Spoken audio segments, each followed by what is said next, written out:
Ça s'est passé dans un pays de collines. Il y avait cette ville, ruelles étroites, maisons aux façades blanches, on aurait dit un troupeau de moutons sur le flanc de la colline. Et puis à un des portiques de cette ville, une foule, amassés, entassés les uns sur les autres. Et dans la foule, un homme, front dégarni, les tempes déjà blanches. Il était un peu perdu dans son grand manteau, mais dans la foule, l'homme voyait les gens autour de lui qui, dans leurs mains, tenaient des rameaux et les agitaient. Il voyait les enfants qui traversaient la rue, là où les gens avaient posé des manteaux pour faire une voix de gloire à celui qui entrait. Et il a vu cet homme assis sur un petit âne et qu'on fêtait. Les gens criaient à son passage « Hosanna, Hosanna !» le royaume de David. Il voyait, et pour lui, voir, c'était extraordinaire. Parce que quelque temps auparavant, il était encore aveugle.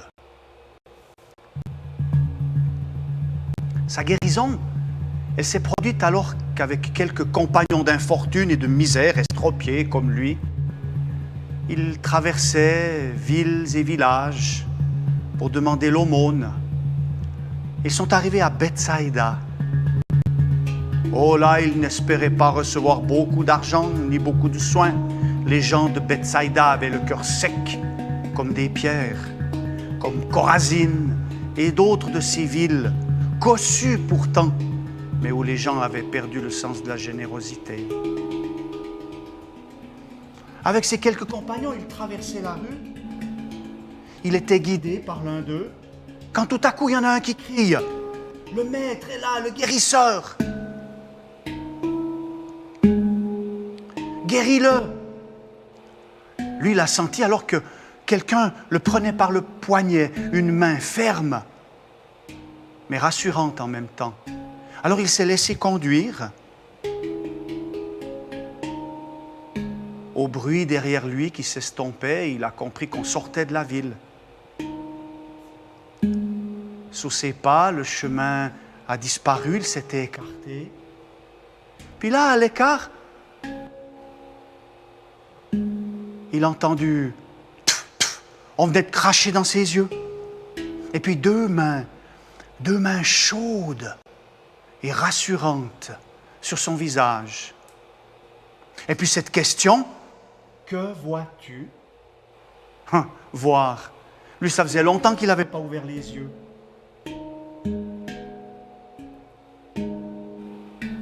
De sa nuit, alors, il obéit à cette question. Il ouvre les yeux. Brouillard. Des formes, des arbres. Mais ces arbres bougent. Il voyait des hommes. Il les voyait comme des arbres en marche. Cette vision ne le quittera plus jamais. L'homme est un arbre en marche.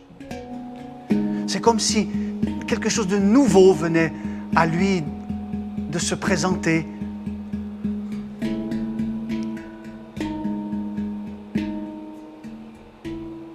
Alors, comme pour estomper tout doute, en face de lui, le guérisseur a posé à nouveau ses mains sur son visage et il voyait tout distinctement.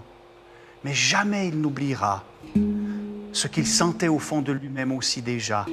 Il se sentait un arbre. Alors ses racines, il a eu besoin d'aller les planter, les replanter dans sa famille. Il est retourné chez lui. Mais comme un arbre au feuillage épanoui, depuis ce jour-là, il a parlé de la bonté de Dieu pour lui. Une vie comme une immense louange un prodige. Il était aveugle, le voilà désormais qui voit. Alors dans la foule, à Jérusalem où il est venu pour voir la Pâque, non plus la sentir, non plus la goûter, non plus la toucher, mais la voir de ses yeux vus, il élève la voix et avec les autres il crie Hosanna, le royaume de David.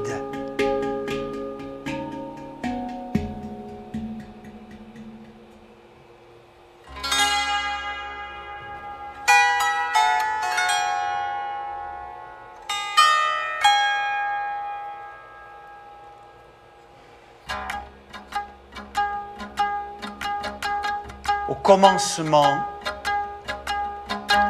on aurait dit que le soleil, ce matin-là, avait été précédé par le chant de tous les coqs du monde.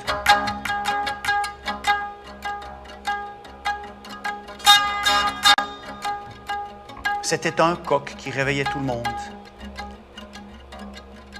Comme ça, bien avant le lever du soleil. 3 fois, 3 cris comme pour déranger la conscience des hommes. Alors le soleil a surgi de derrière l'horizon et il a vu les hommes, petits hommes, qui s'affairaient ici et là. Les uns allaient au tribunal, d'autres négociaient de faux témoignages. Le soleil a vu, il s'apitoyait, hommes, petits hommes. Ils croient faire l'histoire, mais l'histoire les dépasse. Alors le soleil a vu comment on condamnait le juste, comment on l'envoyait au supplice. Au plus haut de sa course, le soleil a vu des croix se dresser. Les clous plantés et la lente agonie. Alors le soleil s'est éclipsé. Il ne pouvait en voir plus. C'était au milieu du jour comme la nuit. Hommes, petits hommes, ne savez-vous pas? Quand le soleil a reparu, tout était achevé, tout était accompli.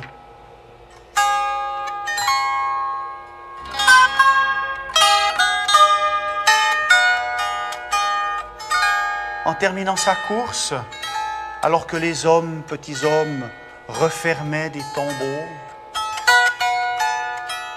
le soleil a changé de couleur. Sur l'horizon, on voyait le soleil comme une immense goutte de sang. Le sang de tous les sacrifices.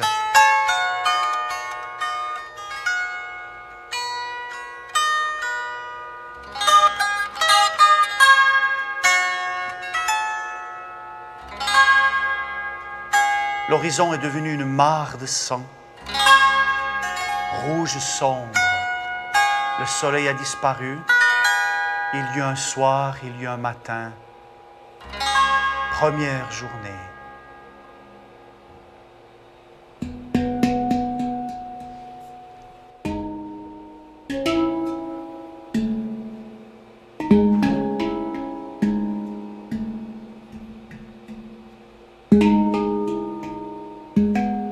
L'aveugle qui avait recouvré la vue, tout heureux ce matin-là, s'est précipité dans les rues de Jérusalem.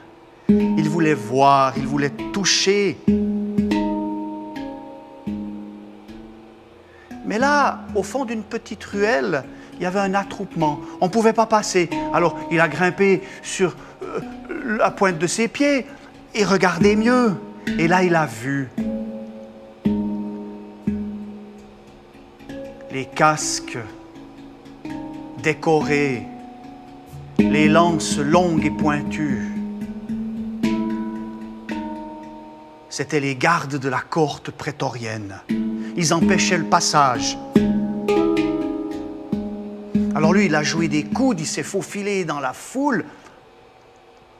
Et puis quand il était au bord du chemin, il a vu pourquoi on empêchait les gens de passer. on amenait 3 brigands, 3 condamnés à la montagne du supplice. Ils portaient chacun d'eux cette poutre qui écorchait leur chair et sur laquelle tout à l'heure on les clouerait pour qu'ils y meurent, étouffants, suffocants. Un supplice lent, cruel, insupportable.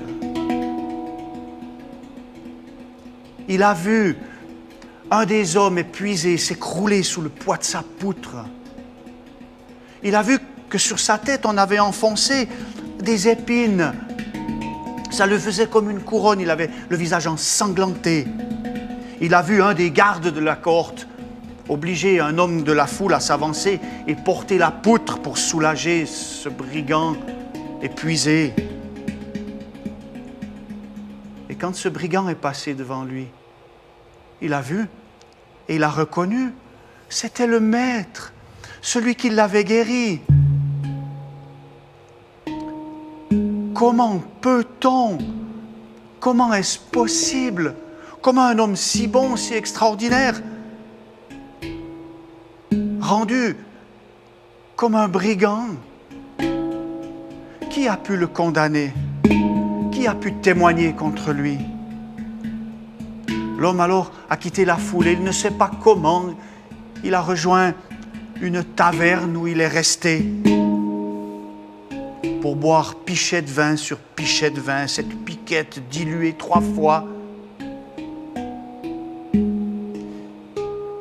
Il était là dans un coin sombre de cette taverne, comme quelqu'un qui s'enferme dans une tombe. Et il a perdu la notion du temps, de l'espace. Il se serait arraché les yeux pour ne pas voir une chose si terrible.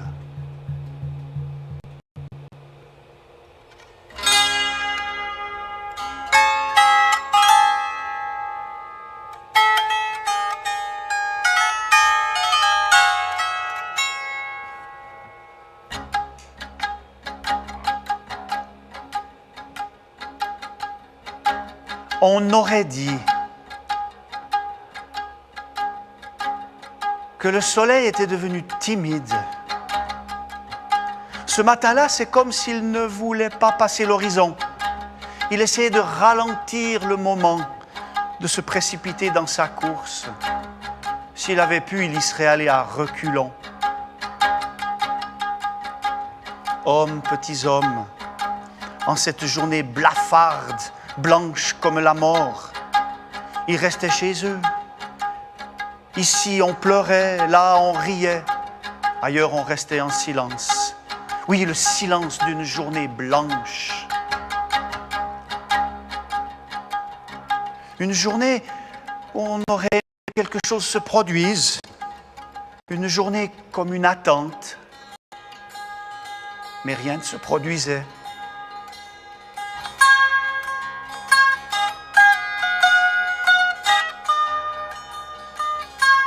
Alors le soleil a continué sa course vers l'horizon.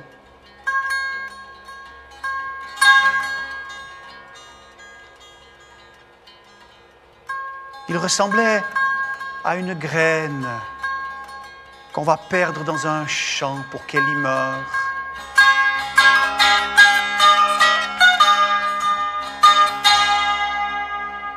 Il y eut un soir, il y eut un matin, 2e jour.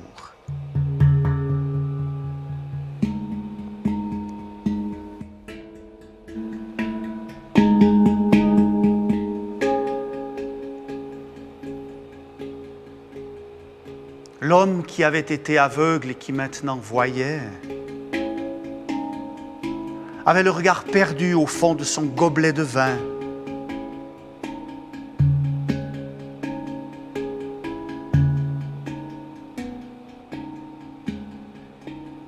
Ses émotions, sa tristesse s'étaient petit à petit émoussées, perdues dans l'ivresse. Quand tout à coup, quelque chose l'a fait dessouler, d'un coup, quelqu'un venait de poser bruyamment devant lui un plateau rempli de moutons bien cuits, bien grillés. Il s'est rappelé qu'il n'avait pas mangé depuis au moins 3 jours. Mais en face de lui, il avait un garde du temple. Il l'a reconnu à son habit, à ses bracelets. Lui, il s'est raidi. Qu'est-ce qu'il me veut? Mais le garde avait un sourire doux, presque triste, comme si ensemble, ils partageaient la même peine.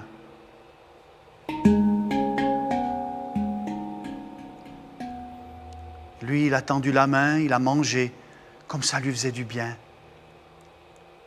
Et puis le garde s'est penché, puis il a demandé, mais je t'observe depuis un long moment, qu'est-ce qui te met dans cet état? Comme il se sentait en confiance, l'homme a raconté sa vie de misère avec d'autres estropiés, aveugles qu'il était. Il a raconté comment à Bethsaïda, il a rencontré un homme extraordinaire, exceptionnel, un Dieu sans doute. Il a raconté comment cet homme lui a rendu la vue. Il a raconté sa joie de venir voir enfin la Pâque de ses yeux vus. Il a raconté comment il était désespéré quand il a compris que cet homme, on allait l'exécuter comme un brigand au supplice de la croix.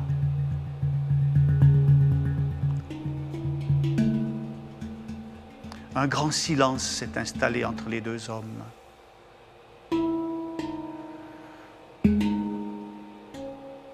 Et puis le garde s'est penché vers lui. Dit, ton guérisseur, ce maître, cet homme prodigieux, il ne s'appelait pas Jésus? C'était pas celui dont on disait qu'il était de Nazareth?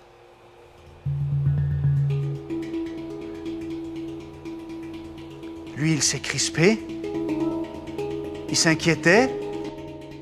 Pourquoi ce garde veut savoir tout ça?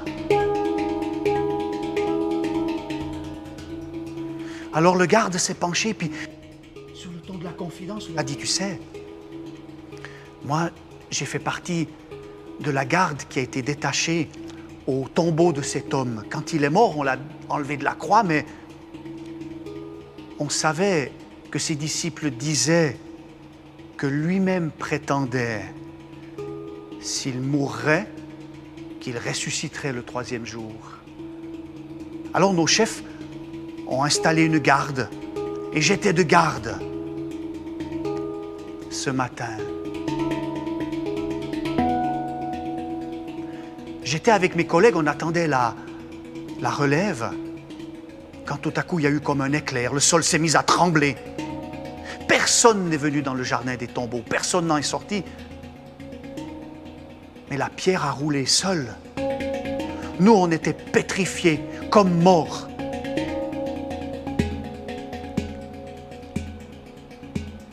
Et puis quand tout s'est calmé, quand on a pu se relever, je suis allé vérifier. Personne n'est entré, personne n'est sorti, mais le tombeau était vide. Je te le dis comme je l'ai vu. Quand on a fait notre rapport à nos chefs, ils nous ont dit de nous taire et de prétendre que ce seraient ses disciples qui seraient venus chercher son corps. Mais ses disciples, bien trop peureux, ce n'étaient pas des gens très courageux. On ne les a pas vus. Mais nos chefs ont dit, et ils nous ont même donné double solde pour prétendre ce mensonge. Mais moi qui suis là, je peux te dire, ce que j'ai vu, je l'ai vu. Quand il a entendu ça, l'homme a bondi de sa chaise. Il a quitté cette taverne enfumée. Quand il est arrivé dans la rue, le soleil était haut.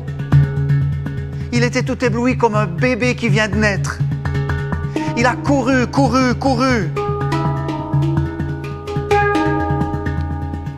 Traversant les rues de Jérusalem, il est sorti et remonté pour rejoindre le petit jardin des tombeaux. Et là, il a vu. C'était conforme à ce que le garde lui avait dit. Il a vu les quelques arbustes. et il a vu la tombe. Il est descendu les quelques escaliers, il est entré dans le tombeau et il a vu. Il a vu qu'il n'y avait rien à voir.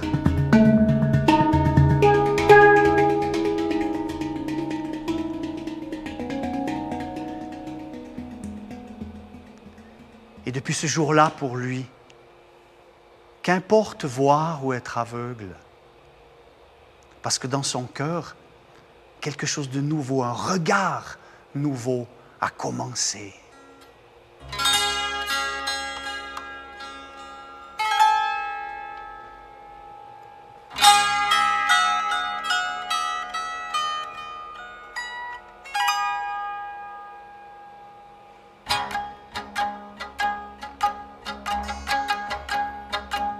On aurait dit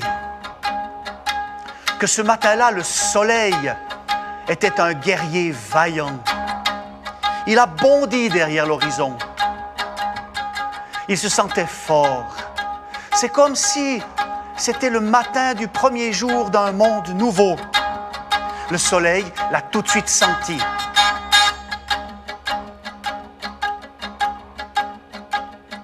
On aurait dit le bruit de quelque chose qui craque, qui se brise, comme un seau scellant la porte d'un tombeau qui éclate enfin.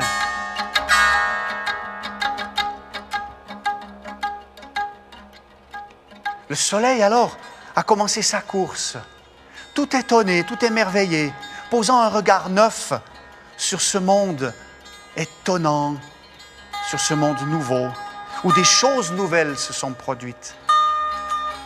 Hommes, petits hommes, le soleil les observait. Il les voyait aller et venir entre leurs maisons,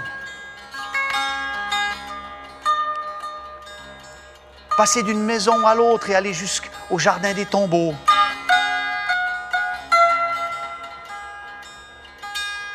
Le soleil a vu des gens qui s'interrogeaient, qui ne savaient pas, qui hésitaient entre la peur et la joie. Mais ce jour-là, ça faisait comme si quelqu'un avait ouvert une fenêtre et que de l'air frais enfin embaumait le monde, transfigurait le monde.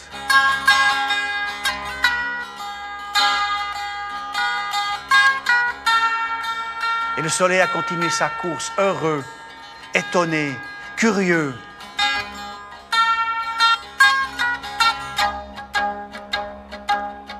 Là, avant de disparaître derrière l'horizon, hommes, petits hommes, le soleil a vu des hommes qui marchaient sur un chemin, accompagnés par le plus improbable des compagnons. Il les a vus s'arrêter. Et là, le soleil, avant de passer l'horizon et de laisser place à la nuit, a entendu comme un craquement. C'était le pain qu'on brise. Et ça sentait bon. La farine et le sel bien cuits.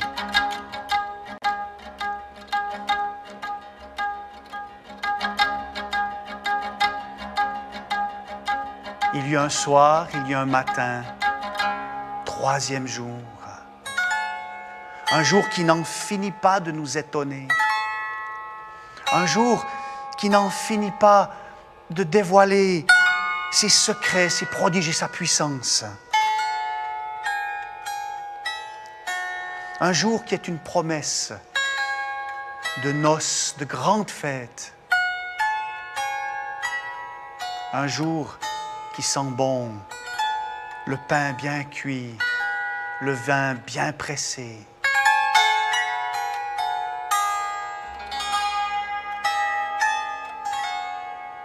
Un vin et un repas qui sont promesses de noces nouvelles dans un monde nouveau.